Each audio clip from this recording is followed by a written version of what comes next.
kasih. Subhanaka la ilma lana illa ma 'allamtana innaka antal alimul hakim. Rabbi shrah li sadri wa yassir li amri wahlul 'uqdatam min lisani yafqahu qawli. Subhanallah alhamdulillah la ilaha illallah Allahu akbar wa la haula wa la quwwata illa billahil azim. Madad kulli harfin kutiba wa yuktab abadal abidin wa dhaharat tahirin. Qalal mu'allif nafa'anallahu bihi wa ba'ulumihi fid darin amin. Bismillahirrahmanirrahim. Bab at-ta'awun 'alal birri wat taqwa ila qawlihi wa an Abi Sa'id Al-Khudri radhiyallahu ta'ala anhu anna Rasulullah sallallahu alaihi wasallam ba'atha ba'than ila Bani Lihyan in Hudzail faqala liyan ba'ith min kulli rajulaini ahaduhuma wal ajru bainahuma. Diriwayatkan dari sahabat Abi Sa'id Al-Khudri, nama aslinya adalah Sa'ad bin Malik bin Sinan. Sahabat waktu ya termasuk sahabat yang masih muda ya waktu ketika beliau itu masuk Islam dan sempat mau ikut perang Uhud tapi dilarang sama Nabi karena masih kecil. Di antara hadis yang terkenal tentang beliau, hadis tentang ruqyah,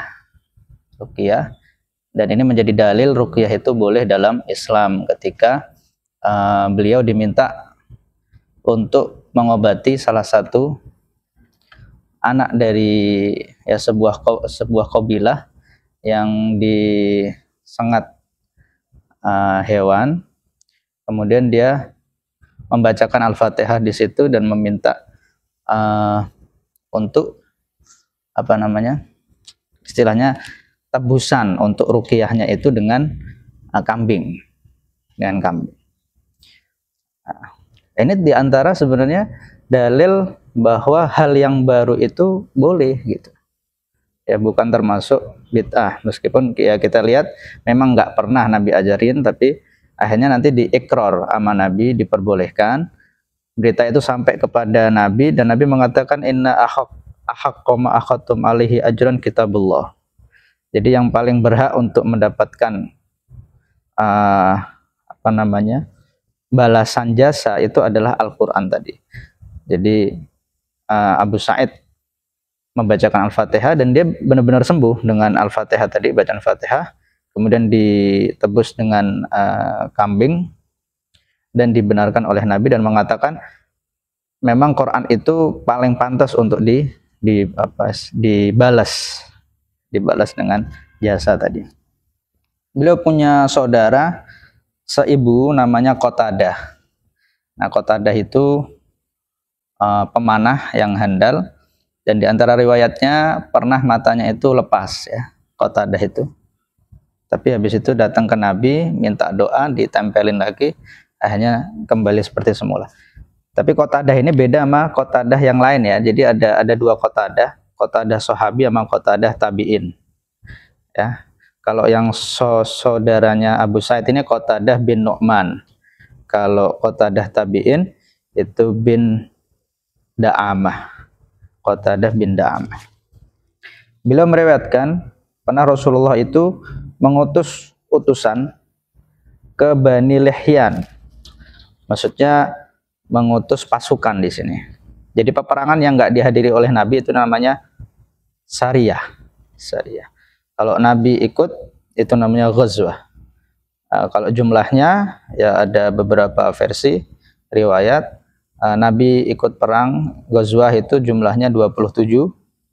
Kalau Sariyahnya itu ada 47. Di sini Nabi mengutus pasukan ke Bani Lihyan bin Hudzail. Kalau menurut silsilah Hudzail ini ya nanti masih bersambung sama Nabi tapi di kakek yang atas. Hudzail bin Mudrikah. Kalau Nabi Khuzaimah bin Mudrikah bin Ilyas bin Mudhar bin Nizar bin Ma'ad bin Adnan. Faqala, kemudian Nabi mengatakan lian ba'ith min kulli rajulaini ahaduhuma. Hendaknya ya di antara dua orang, jadi misalkan ada satu keluarga dalam satu rumah itu, hendaknya yang berangkat itu hanya satu orang aja. Wal ajru bainahuma. Nanti insya Allah yang nggak ikut perang, yang nggak berangkat itu dapat pahalanya juga untuk ngurusin pekerjaan rumah gitu. Jadi jangan semuanya itu ikut perang.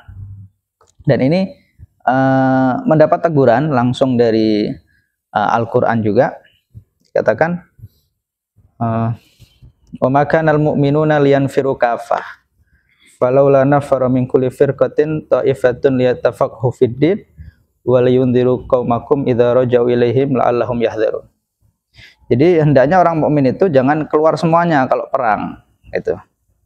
Ya, kalau Nabi itu ngutus pasukan, beda kalau Nabi ikut perang. Kalau Nabi ikut perang ya semuanya harus ikut, ya, semuanya harus ikut.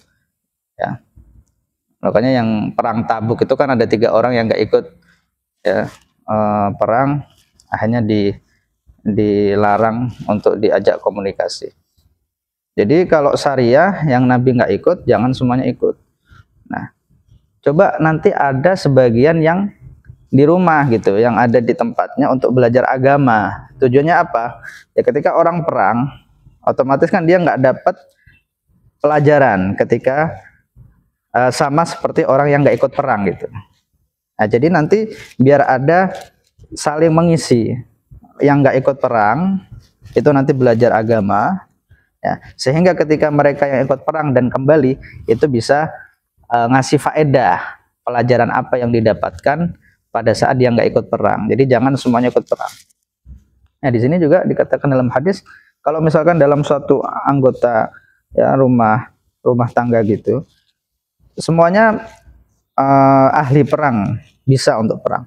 Tapi jangan semuanya perang, ya. Kalau memang di rumahnya itu ada yang orang yang ada di rumah itu membutuhkan dia gitu, ngurusin keluarganya, misalkan ada adik-adiknya yang perempuan atau orang tuanya, nah itu hendaknya sebagiannya di rumah. Nah, contohnya kan kayak Nabi ketika berperang itu meninggalkan Madinah, ya dititipkan kepada Sayyidina Ali. Nah, jadi nitipin juga. Jadi jangan semuanya perang. Wal ajru bainahuma. Nah, nanti pahalanya itu semuanya dapat. Yang di rumah juga dapat. Rawahu Muslim, diriwayatkan dari Muslim. Subhanakallahumma wa bihamdika asyhadu an la ilaha illa anta astaghfiruka wa atubu ilaik. Assalamualaikum warahmatullahi wabarakatuh.